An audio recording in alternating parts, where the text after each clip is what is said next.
Salam sejahtera bagi kita semua. Shalom. Damai di hati. Shalom. Damai di hati. Ya, jadi saya tetap pastikan bahwa di dalam penyembahan kita kepada Allah, hati kita shalom. Amin, saudara. Amin. Pertama-tama kita bersyukur kepada Tuhan oleh karena kasih-Nya yang hebat atas kehidupan kita. Maka saudara dan saya bisa berada di tempat ini dalam rangka ibadah penghiburan untuk keluarga Taboro Moili atas meninggalnya mendiang Ibu Wis Moili. Terima kasih karena Tuhan telah mempertemukan kita. Saya senang, bersuka cita oleh karena bisa bertemu dengan hamba Tuhan, Pak Gembala GPDI Air Hidup ya. Maaf Pak Gembala, saya belum tahu nama ini. Ya, semoga persahabatan kita terjalin sampai hari Maranatha. Terima kasih Pak Gembala sudah memimpin akan acara ibadah penghiburan, pemakaman, dan sudah selesai. Luar biasa, kiranya Tuhan berkati. Dan juga kami bersyukur karena kami diberikan kesempatan lagi Pak Gem untuk memberikan ibadah penghiburan. Saudara-saudaraku, pada saat ini sebelum kita akan masuk di dalam renungan firman Tuhan, mari kita sekali lagi berdoa.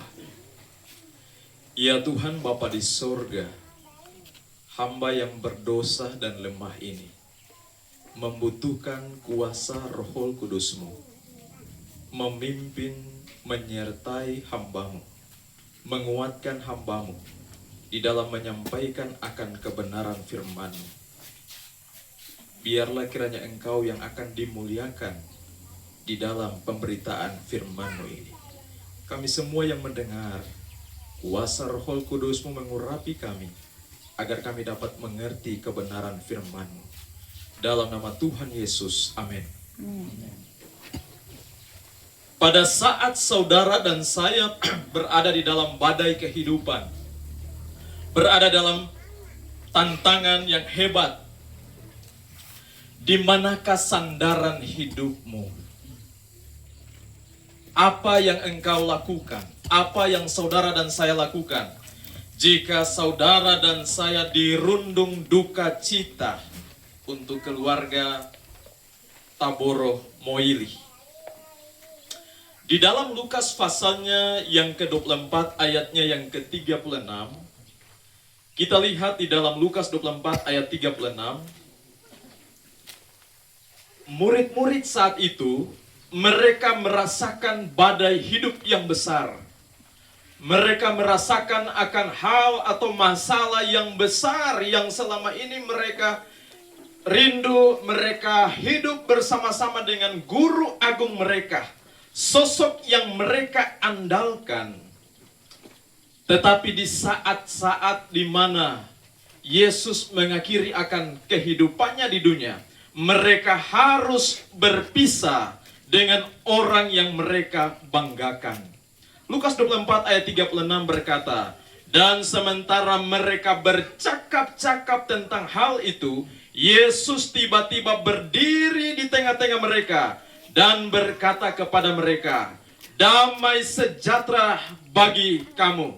Oh saudara-saudaraku yang diberkati Tuhan, saat mereka merasa kehilangan, saat mereka merasa kesepian, oleh karena kehilangan orang yang mereka kasihi, orang yang mereka andalkan, orang yang mereka jadikan sebagai tempat perlindungan, tempat kenyamanan mereka. Tetapi saat badai itu tiba, mereka harus berpisah dengan orang yang mereka kasihi. Kita tahu ceritanya. Di saat Yesus berpisah dengan murid-muridnya, mereka merasa takut dan gelisah. Mereka merasa kehilangan yang luar biasa.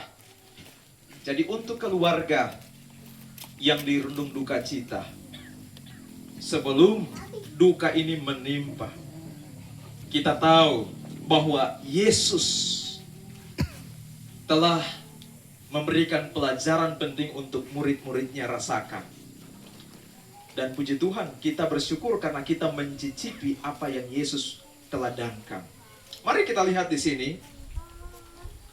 Ketika Yesus berada di tengah-tengah mereka, ketika mereka dalam takut, gelisah, dan bimbang, ada satu kata yang Yesus sampaikan kepada mereka. Tetapi ketika masuk dalam Indonesia terjemahan baru, sudah jadi dua kata. Kata ini seharusnya hanya eirene atau shalom. Makanya ketika Yesus berada di tengah-tengah mereka, Yesus berkata, damai sejahtera bagi kamu.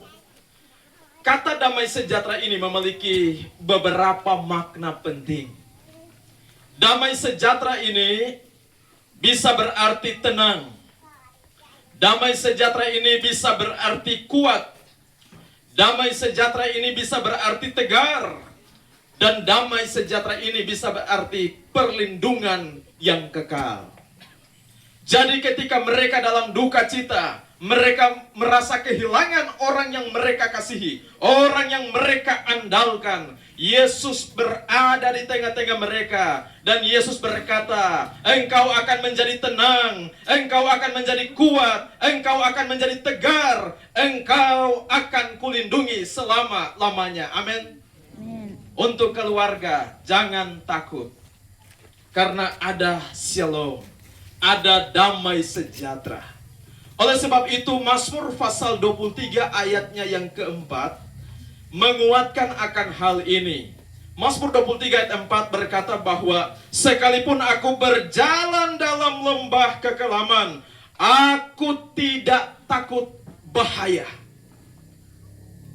Saudaraku, di dalam lembah kekelaman yang sangat menakutkan, pemazmur mengingatkan kita bahwa kita tidak perlu takut dengan yang namanya lembah kekelaman.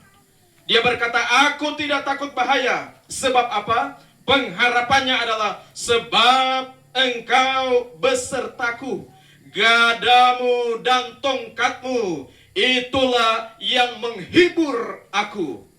Untuk keluarga Taboro Moili, Bapak dan juga anak-anak cucu yang ditinggalkan, ingat, ada lembah kekelaman, namun tidak perlu takut bahaya. Oleh karena Immanuel besertamu, oleh karena Raja kita, oleh karena Gembala Agung kita menyertai kita dengan tongkat dan gadanya yang memberikan penghiburan yang sejati. Kenapa dalam lembah kekelaman dia tidak takut bahaya? Karena dalam lembah kekelaman ada pengharapan. Oleh sebab itu dalam Yohanes 14 ayatnya yang pertama dikatakan bahwa janganlah gelisah hatimu, percayalah kepada Allah dan percayalah juga kepadaku. Ayat yang kedua apa? Di rumah Bapakku banyak apa? Tempat tinggal. Seterusnya saudara baca. Apa hubungannya rumah Bapa dengan pergumulan saya? Apa hubungannya rumah Bapa dengan duka cita yang saya alami, Tuhan? Apa hubungannya rumah Bapa saat saya merasa kehilangan ibu saya? Apa hubungan rumah Bapa saat saya kehilangan istri saya untuk Bapa? Apa hubungannya rumah Bapa saat saya kehilangan oma saya untuk semua cucu? Apa hubungannya rumah Bapa saat saya kehilangan saudara saya? Wahyu pasal 21 ayat 4 menjawab pertanyaan ini. Apa hubungannya rumah Bapa dengan gelisah, rumah Bapa dengan masalah, rumah Bapa dengan duka cita, rumah Bapa dengan tangisan dan air mata? Wahyu 21 ayat 4 menjawab, oh ternyata di rumah Bapa, ini penjelasannya. 21 ayat 4 dalam Wahyu 21 ayat 4, dan ia akan menghapus segala air mata dari mata mereka, dan maut tidak akan ada lagi. Tidak akan ada lagi perkabungan, ratap tangis, duka cita, sebab segala sesuatu yang lama itu telah berlalu. Oh puji Tuhan. Ternyata kenapa dalam lembah kekelaman aku tidak takut bahaya?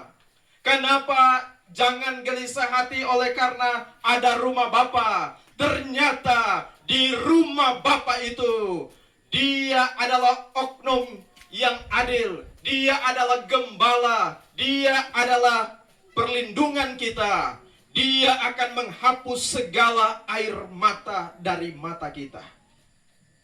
Ketika kita masuk di gerbang surga, Dia menyambut kita dengan penuh senyum yang bahagia. Pasti kita semua menangis, Tuhan, di mana Engkau saat saya sakit? Di mana Engkau ketika saya dalam masalah? Di mana Engkau ketika saya kehilangan orang tua saya, saudara-saudara saya? Di mana Engkau?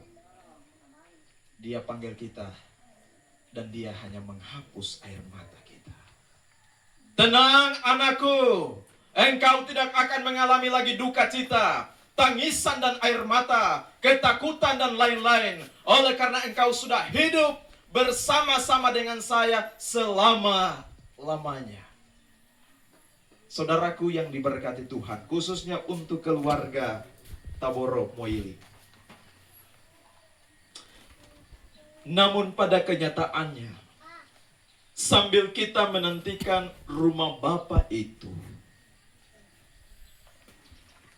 ada saat di mana kita masih diizinkan Tuhan untuk tetap melewati lembah kekelaman.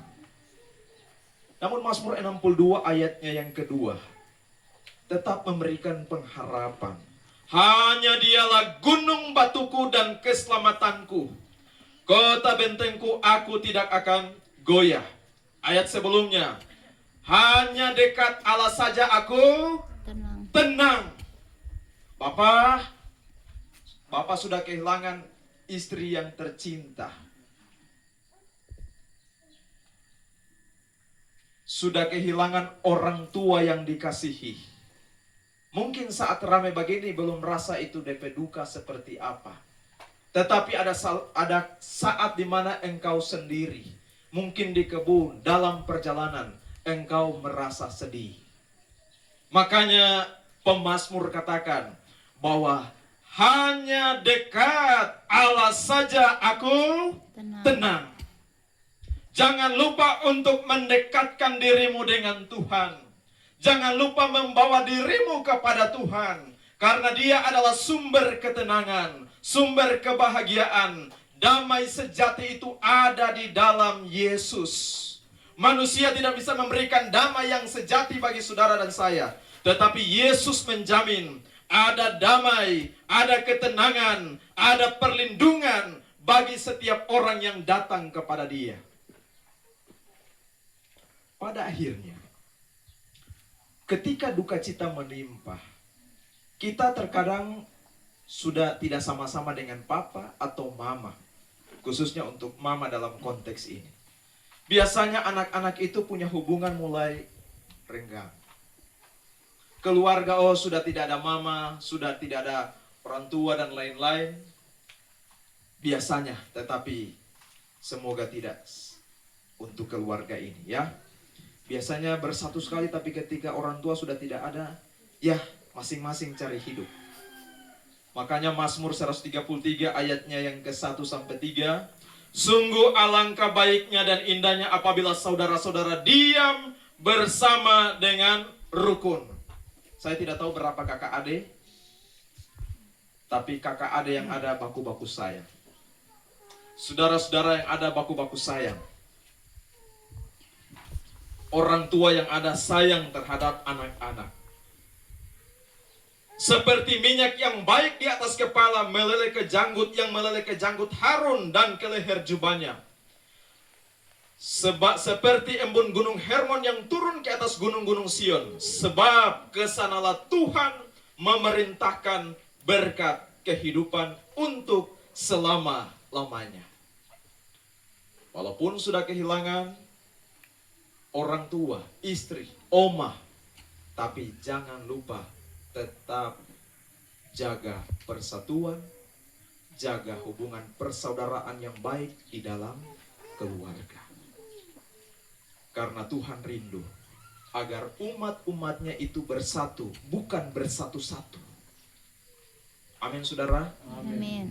Kalau kita bersatu maka kita kuat. Kalau dulu corona, bersatu kena corona. Tapi sekarang sudah tidak ada corona, saudara. Bersatu kita teguh, bercerai kita runtuh. Dan kesimpulannya adalah saat ada dalam bahaya, saat ada dalam badai, engkau ada bersama-sama dengan Yesus. Yesus ada di tengah-tengah engkau. Dia menjamin ada damai sejahtera. Dia menjamin ada ketenangan, ada kekuatan, ada perlindungan bagi keluarga Taboro Moili.